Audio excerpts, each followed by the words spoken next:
Hello students, good afternoon. This is Pankaj Kumar, Assistant Professor of Commerce, DAV PG College, Siwan. This video is for class MCOM semester 2nd, subject accounting for managerial decision और इसको हम management accounting भी बोलते हैं, paper 5th. Unit 2nd कर रहे थे हम स्टैंडर्ड कोस्टिंग लगभग हमने स्टार्ट नहीं, लगभग आधा कर लिया था. फिर भी हम स्टैंडर्ड कोस्टिंग के वेरिएंस को करेंगे. आज हम स्टैंडर्ड कोस्टिंग के वेरिएंस को हम 3 पार्ट में डिवाइड करते हैं. It is divided into 3 parts: material variance, labour variance और overhead. Material variance and labour variance हमारे सिलेबस में है, लेकिन ओवरहेड हमारे सिलेबस में नहीं है. ओवरहेड के बारे में आप सभी ने एडवांस कॉस्ट अकाउंटिंग में पढ़ा होगा. Now we have to discuss about material variance. देखो, मटेरियल वेरिएंस टोटल कॉस्ट का लगभग 60% और 60% से ऊपर मटेरियल वेरिएंस होता है. हम ये कह सकते हैं in the total cost material forms a very high percentage. किसी भी प्रोडक्ट के टोटल कॉस्ट का सबसे ज्यादा हिस्सा मटेरियल कॉस्ट का होता है. Now material variance is also divided into 6 part. Material cost variance, दूसरा material price variance, material usage variance, material mix variance, material sub usage variance और मटेरियल यील्ड वेरिएंस. इसकी शॉर्ट फॉर्म भी हम लिख सकते हैं. मटेरियल कॉस्ट वेरिएंस को हम MCV बोलते हैं. मटेरियल प्राइस वेरिएंस को हम MPV बोलते हैं.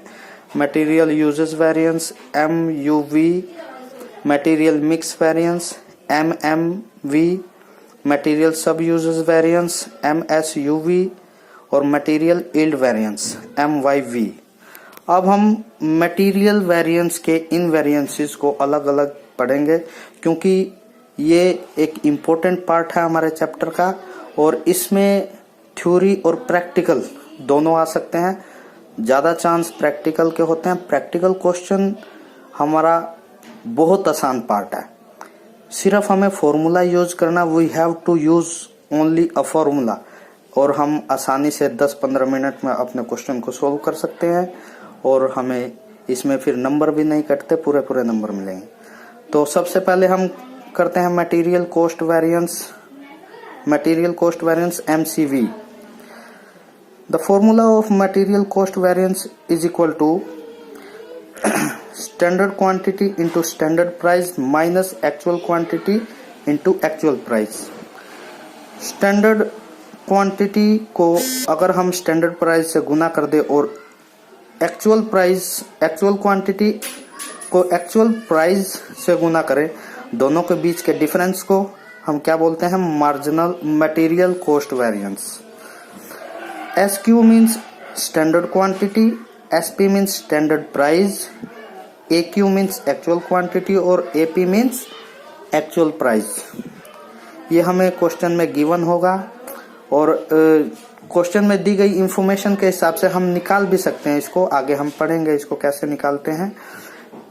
तो ये फॉर्मूला है मटेरियल कॉस्ट वेरिएंस का. मटेरियल कॉस्ट वेरिएंस हम ये कह सकते हैं, material cost variance is the difference between standard amount minus actual amount.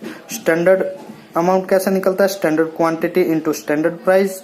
और एक्चुअल अमाउंट कैसे निकलता है? Actual quantity into actual price. अब दूसरा हम करेंगे,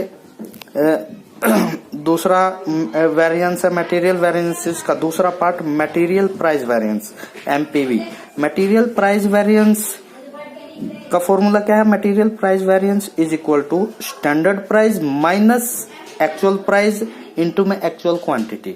स्टैंडर्ड प्राइस और एक्चुअल प्राइस का डिफरेंस जो है उसको हम मल्टीप्लाई कर देंगे किससे? एक्चुअल क्वांटिटी से. जैसे आप ये देख सकते हैं यहाँ पर, standard price minus actual price. SP means standard price और AP मीन्स एक्चुअल प्राइस. इन दोनों के डिफरेंस को गुना कर देंगे किससे? एक्चुअल क्वांटिटी से. तो ये हमारा आंसर क्या आ जाएगा? Material price variance.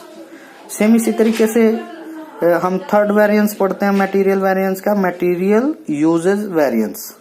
Material usage variance को कैलकुलेट करने का फॉर्मूला क्या है? Material usage variance is equal to standard quantity minus actual quantity into में standard price.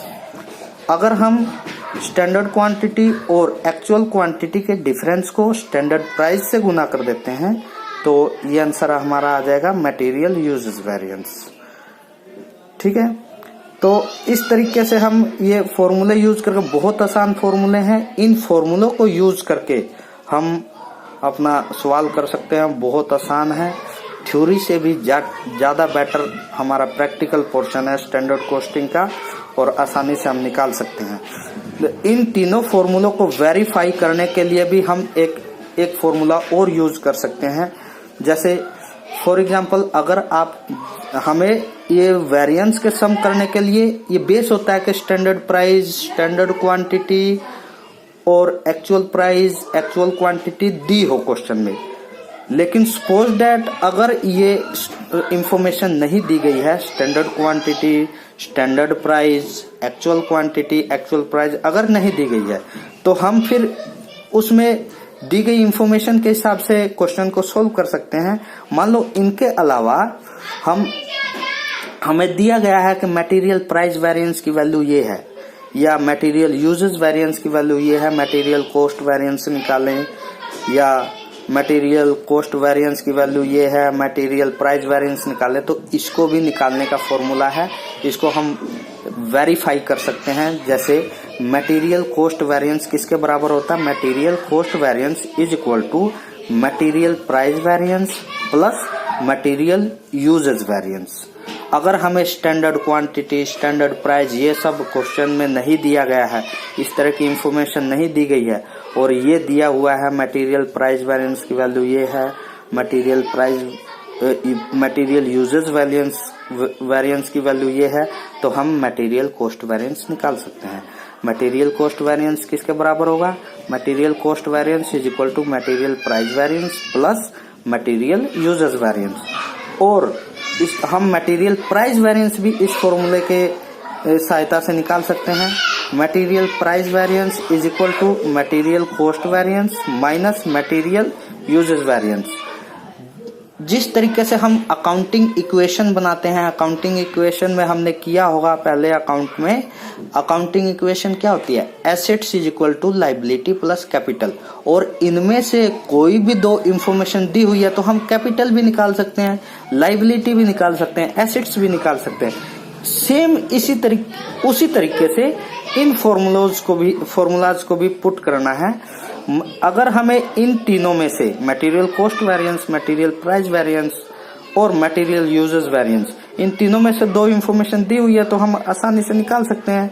Material price variance किसके बराबर होगा? Material price variance is equal to material cost variance minus material usage variance, और material usage variance भी निकाल सकते हैं। Material usage variance is equal to material cost variance minus material price variance.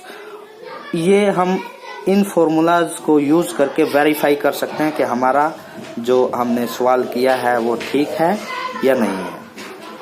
तो हम इन फॉर्मूलों को हम एक एग्जाम्पल के द्वारा भी समझ सकते हैं, इससे हमें प्रैक्टिकल क्वेश्चन निकालने में आसानी होगी। सपोज दैट ये सवाल गिवन है हमें, the standard material required for production, the standard material required for production is 5200 kg। यानी कि हमें स्टैंडर्ड मटेरियल गिवन है, स्टैंडर्ड क्वांटिटी हम कह सकते हैं गिवन है 5200 kg। प्रोडक्शन के लिए हमें मटेरियल कितना चाहिए? स्टैंडर्ड मटेरियल कितना चाहिए? 5200 kg। ए प्राइस ऑफ ₹2 पर kg इज फिक्स, और इसका जो प्राइस फिक्स किया गया है कितना रुपए किया गया है? ₹2 पर kg। यानी कि ये हमारा प्राइस कौन सा हुआ फिर? Standard price. Standard quantity 5200 kg दी गई है और स्टैंडर्ड प्राइस 2 पर kg दिया गया है। जैसे कि हमें इंफॉर्मेशन में चाहिए होता है, क्वेश्चन में चाहिए होता है, वो दो चीजें गिवन है। इसी तरीके से आगे भी है, the actual quantity of materials used for the product is 5600 kg। और एक्चुअल क्वांटिटी मटेरियल की कितनी लगी एक्चुअल प्रोडक्शन करने में 5600 kg, यानी कि एक्चुअल क्वांटिटी कितनी दी गई है 5600 kg। A sum of rupees 14,000 has been paid for the material. और इस मटेरियल के लिए जो हमने एक्चुअल प्रोडक्शन किया है उसमें एक्चुअल मटेरियल जो लगा है उसके लिए हमने 14,000 रुपीज पेड किया है, यानी कि टोटल अमाउंट इसमें दे दिया एक्चुअल अमाउंट ही दे दिया 14,000। जबकि हमें क्वेश्चन में हमें सॉल्यूशन करने के लिए क्या चाहिए एक्चुअल प्राइस। तो एक्चुअल प्राइस तो हम आसानी से निकाल सकते हैं जब हमारे पास एक्चुअल क्वांटिटी दी गई है, एक्चुअल अमाउंट भी दिया गया है, तो एक्चुअल प्राइस हम निकाल सकते हैं। एक्चुअल प्राइस निकालने का फिर फॉर्मूला क्या लग जाएगा, एक्चुअल प्राइस निकालने का फॉर्मूला ये लग जाएगा, actual price is equal to total actual price divide by total actual quantity. तो टोटल एक्चुअल प्राइस तो हमारा 14,000 बताया गया क्वेश्चन में कि 14,000 rupees has been paid for the materials. Actual quantity के लिए जो पेड किया गया है वो कितना है 14,000। 14,000 को ऊपर कर देंगे, डिवाइड कर देंगे 5600 kg जो एक्चुअल मटेरियल यूज्ड किया गया प्रोडक्शन के लिए। तो 5600 kg से डिवाइड करेंगे तो हमारा एक्चुअल प्राइस आ जाएगा 2.5 पर kg। अब हमें सभी इंफॉर्मेशन जो हमें सॉल्यूशन के लिए चाहिए थी वो हमें मिल चुकी है। अब हम कैलकुलेट करेंगे क्या क्या क्वेश्चन में, ये देख लेंगे हमें क्या क्या पूछा गया है, क्या क्या बताना है। सबसे पहले बताना मटेरियल कॉस्ट वेरिएंस। तो मटेरियल कॉस्ट वेरिएंस का फॉर्मूला क्या होता है, material cost variance is equal to standard quantity into standard price minus कर देंगे actual quantity into actual price. तो अब हमें इंफॉर्मेशन गिवन है, आसानी से पुट करके हम आंसर को निकाल सकते हैं। जैसे स्टैंडर्ड क्वांटिटी कितनी दी गई है 5200 kg, इनटू में 2 माइनस 5600 kg इंटू में 2.5। तो ये हो जाएगा हमारा 10,400 माइनस 14,000 इज इक्वल टू 3600। अब 3600 वैसे तो ये आंसर माइनस में आना चाहिए, लेकिन स्टैंडर्ड कॉस्टिंग में हमें क्या करना है, अगर हमारा आंसर माइनस में आता है तो हमें साइन को इग्नोर करना है, चाहे माइनस में है या प्लस में है, साइन को इग्नोर करना है। इसकी जगह पर क्या लिखना है, अगर हमारा आंसर माइनस में आता है तो हम ब्रैकेट में इसके साथ लिख देंगे एडवर्स। ऑटोमेटिकली पता लग गया कि भाई मतलब माइनस में ही है, एडवर्स का मतलब माइनस में आंसर है, तो साइन नहीं लगाना, हमें ब्रैकेट में लिख देना एडवर्स।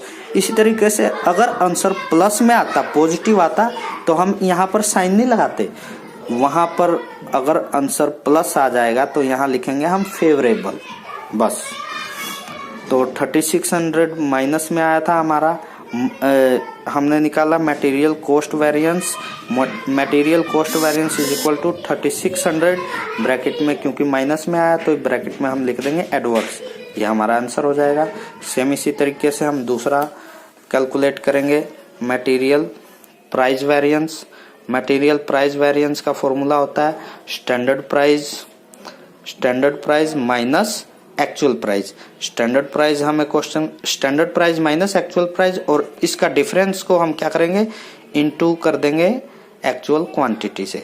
तो हमें इंफॉर्मेशन गिवन है, हम इसको पुट करके आंसर निकाल सकते हैं।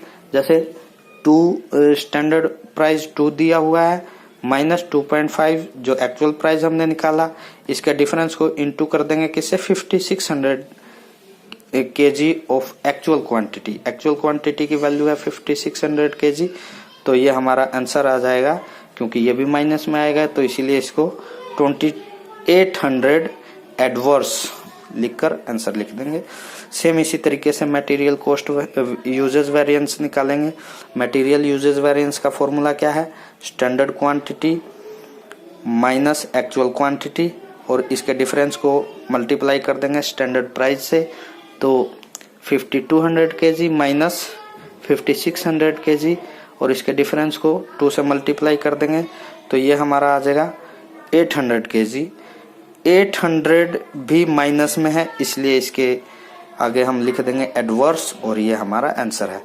तो इस तरीके से हम प्रैक्टिकल क्वेश्चन स्टूडेंट्स सोल्व कर सकते हैं, बहुत आसान है।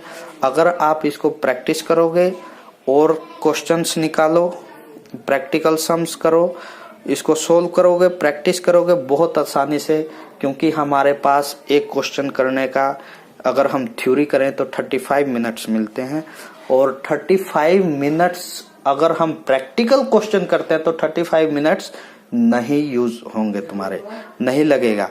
क्यों? अगर आप लोगों ने प्रैक्टिस की होगी सम्स को निकालने के लिए, तो आपका टाइम हद से हद 10 से 15 मिनट लगेगा। 15 मिनट बचेंगे आपके, 20 मिनट लग सकते हैं ज्यादा से ज्यादा, इससे ज्यादा नहीं लगेंगे, आपका बहुत टाइम बचेगा। तो स्टूडेंट्स आज के इस लेक्चर में इतना ही, आगे हम कल करेंगे इसी को आगे करेंगे, स्टैंडर्ड कॉस्टिंग को ही। मटेरियल वेरिएंस कर रहे थे हमने, 3 कर लिए, आगे बाकी के 3 हम करेंगे। Thank you.